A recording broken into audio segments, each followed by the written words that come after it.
Okay, good evening, everybody, and welcome to another edition of Around the Town with Chuck. Today we are live at the Ashtabula County Basketball Foundation.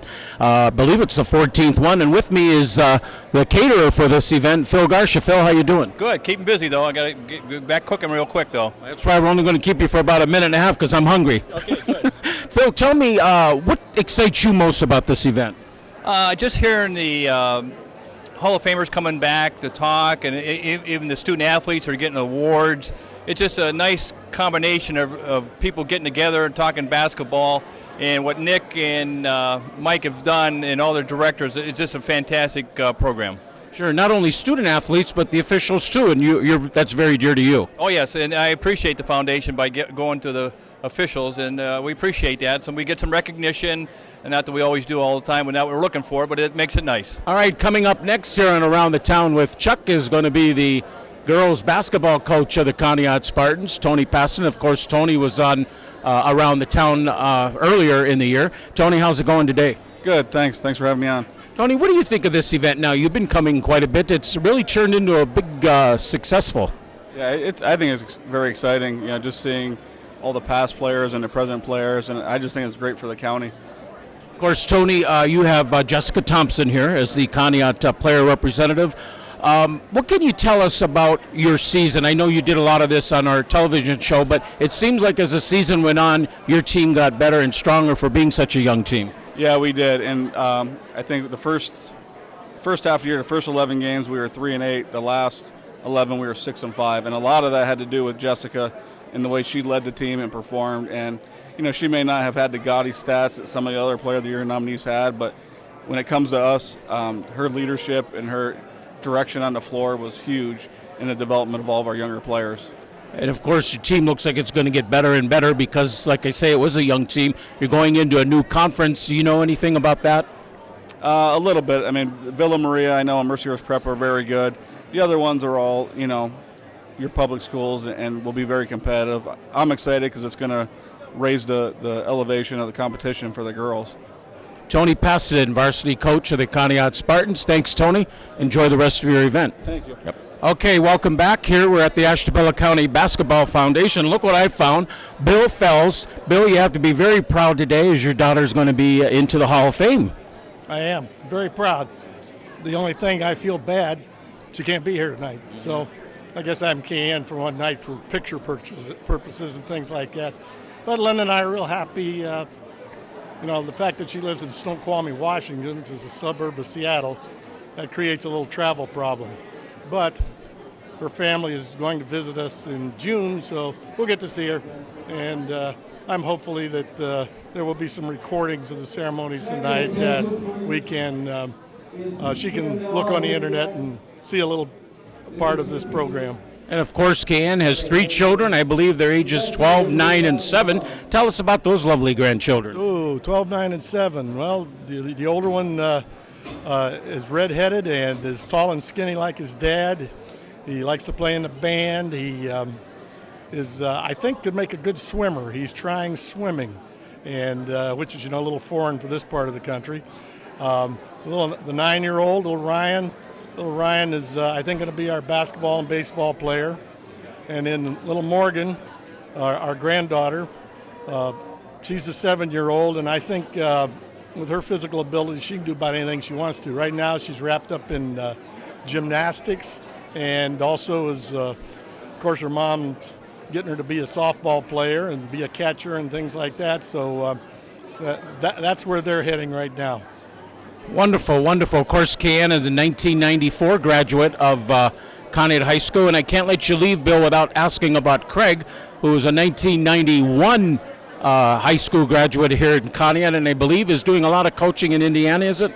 Yes, he is. He's a high school math teacher at a large high school in Fort Wayne, Indiana, and he used to be a baseball coach, and he decided to give up baseball and became an assistant football coach.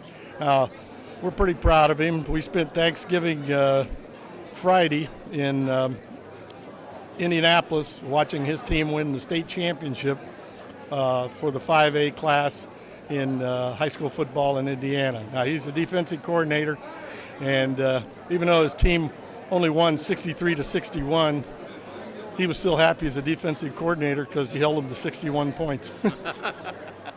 Of course, Bill, former athletic director here in Conneaut. Bill, you came to Conneaut, I want to say 1968, 69, somewhere around there? 1969. This was my first job. I came out of Marietta College. I was living in Salina, Ohio with my parents while I went to college, and moved up here and started coaching football, ended up doing some middle school basketball, and just went from there. Ended up being the athletic director. That was my last official. Of course, I was a physical education teacher for 29 years. I was a science teacher for 6. That adds up to be 35, so that's how long I did it. I'm sure you remember back in 1992, you asked me if I wanted to be the public address announcer at the Conneaut Spartan football games. I'm still doing that today, thanks to you. Well, hey, Chuck, I knew a good man when I found him. And it was easy. All I had to do is walk across the street. Thanks, Bill, for joining us, and it's such a wonderful time for you. Hey, thank you. Bill Fells, former athletic director and Conneaut school teacher here in the Conneaut area. And coming up now will be one of the Hall of Fame inductees here shortly, and that'll be Boyd Griffith of the Conneaut Spartans. Of course, Boyd Griffith was on Around the Town earlier this year talking about this event. Boyd, the day is here. How excited are you? Good. I'm excited. Boy, it's really nice seeing a lot of people that you know from whether it's teachers or people I played with, their parents. It's really nice. It's really nice to see all the different people here. Get to catch up a little bit, you know. I'm very excited for you. I just couldn't sleep last night. I can imagine that you couldn't sleep last night. Well, we definitely had to get everybody on the same page. We probably have, my mom and I have like 16, 17 people total as far as the tickets. So we're trying to get that all lined up and get everybody on the same page. But other than that, I'm excited. When I was reading your write-up in the paper, I didn't realize this. I knew you played on a team that scored a lot of points, but I think you said in there about 3 or 4 times you guys scored over 100 points. And I believe you also said, I think you said this on Around the Town with Chuck, that if you didn't shoot the basketball for Greg Mason, there was a pretty good chance you were going to play for somebody else. That's exactly the case. We always would. He said we'll sign the paperwork tomorrow. You know, for you to go to Geneva. And Coach Bowler's here. I talked to him. He was one of the coaches that didn't have a problem running with us. We scored over 100. But when I say we scored over 100, they scored over 90. So I mean, it was that kind of game. So I got to run that by him, see if he remembers how much we scored. Did Greg ever care at all about defense, do you remember? Yeah, he was. Charges were a big deal. If we could take a charge, you could really get on his good side, I guess is a good way to put it.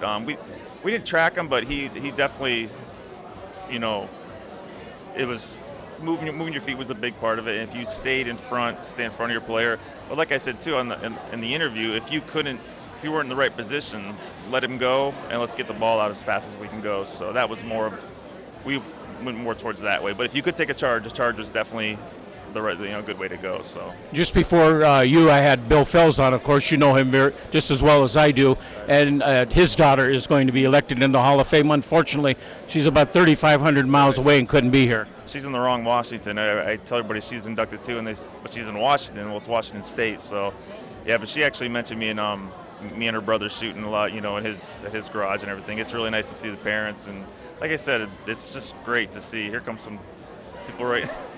It's just great to see a lot of good, friends I've seen in the past. So, well, enjoy your day, Boyd, and again, we're very happy for you. Thank you very much. Boyd Griffith, one of the Hall of Fame inductees in today's Ashtabula County Basketball Foundation. All right, welcome back to Around the Town with Chuck. We're here at the Ashtabula County Basketball Foundation, and with me is the head coach of the Geneva Girls Varsity Basketball Program, Nancy Barbo. Nancy, how are you today? I'm fine, thank you. Now that you've been at this event quite a bit, I think all 14. Yes. Is that how long it's been? Yeah, this will be the 14th. Been to everyone then. 14th. Nancy, another successful season for your team. I think you went all the way to the district finals. And tell us a little bit about your season.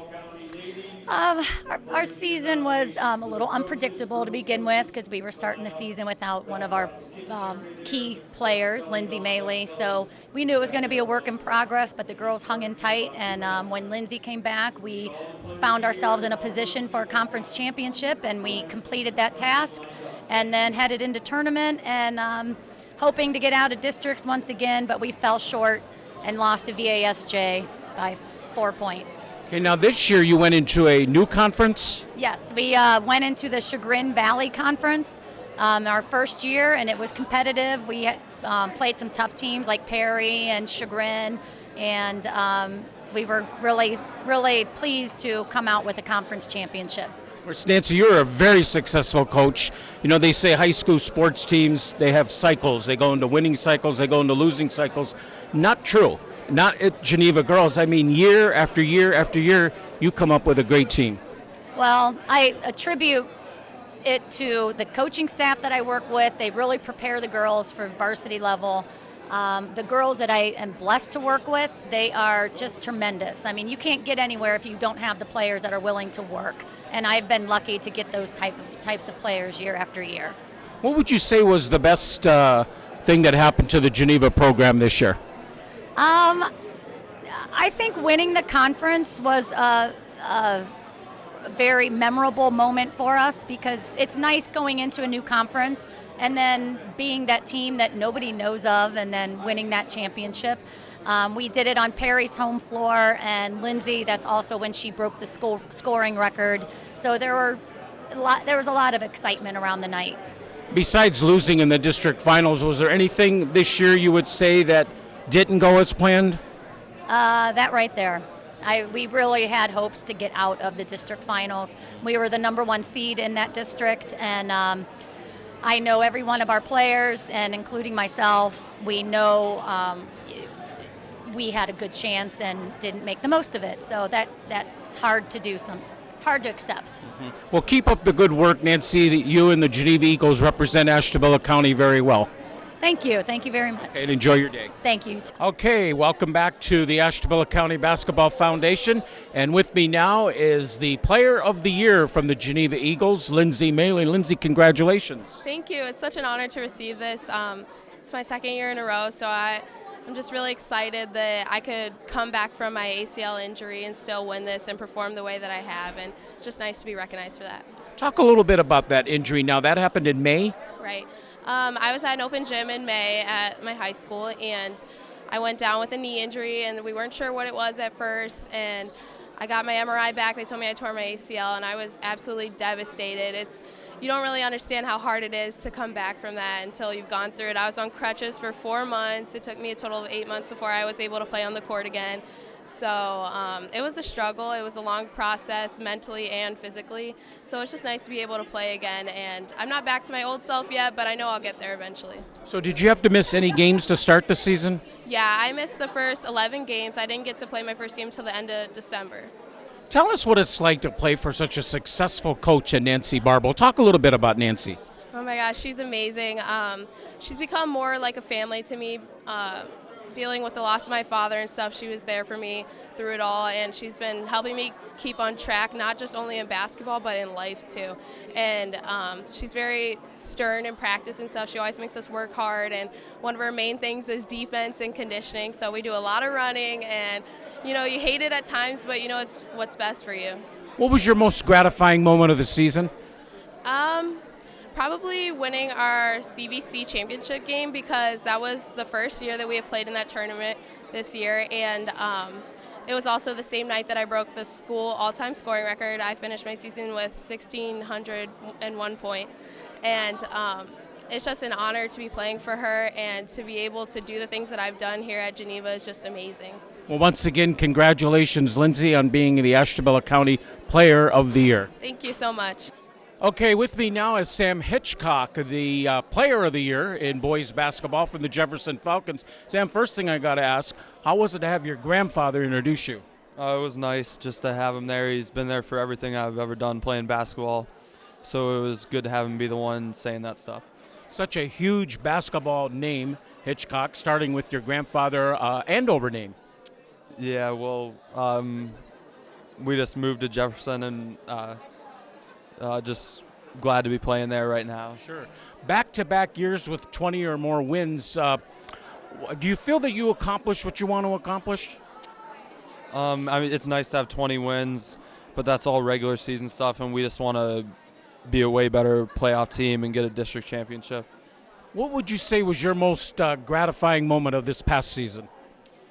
It was nice when we beat Lake Catholic in the district semifinal to get farther than any Jefferson team had, and it was the win against Edgewood at home by like 40 points. That was nice too. Not only beating Lake Catholic in the districts, but I believe also in the regular season? Yeah, that was the first time since like 2004 that Jefferson's beat them, and since I've been here watching, we've never beat them, so it was nice to finally beat them. One thing about your team that it never was one person that contributed. I think there was 3 games in a row during the season where you had 5 players scoring double figures. That's almost unheard of to get that happen once. We just share the ball really well, and we had a ton of good players this year, a ton of people who can score, and even if you're not scoring, you're still helping the team out a lot. Well, congratulations on being Ashtabula County Basketball Player of the Year. Thank you. Yep. All right, with me now is the Basketball Boys Coach of the Year, Steve French. He was on Around the Town with Chuck earlier in the year. Steve, how's it going? Great, Chuck. Thanks for having me. Must have been a proud moment for yourself and for your player there, Sam Hitchcock. Yes, very happy for Sam. Edgewood's kind of dominated a lot of the boys' County Player of the Year awards, and so for a guy for Jefferson to win, especially Sam, was very nice. Steve, as you look, I was going to call you Sam. Steve, as you look back on this season, what would you say was the most gratifying moment for you? Was it winning over Lake Catholic in the tournament? And I also know that I've read this in the paper, you used that as one, and you also used that victory over Edgewood the second time around. What was more gratifying? Yeah, I would say definitely our tournament run. We beat a really tough West Geauga team, and then to beat Lake Catholic again for the second time in a really nice district final game. That was good for our kids, and to get to a district final for boys basketball in Jefferson, farthest we've ever gone, that was very gratifying. I was talking to Sam. It just wasn't one player on your team. You had a lot of players contribute, whether it was offensively, defensively, or whatever it is in the game. I think there was 3 games in a row where you had 5 players scoring double figures. Some coaches dream if that happens maybe once a year. Yeah, our balance was great all year. We had some seniors, Blake Payne, Sage Cantini, Jacob Adams did a great job for us, and our 5th starter, John Jackson, always guarded the team's best player. So it was definitely a group effort for us. 2 years in a row of 20-plus wins. How great is that? It's great, and it speaks to the hard work the guys put in all season. Actually, on my way here, I had a player say, "Hey, coach, could you open up the gym today?" So it's nonstop, and it's driven by the guys. Thanks a lot, Steve, for joining us. Thanks, Chuck. Congratulations.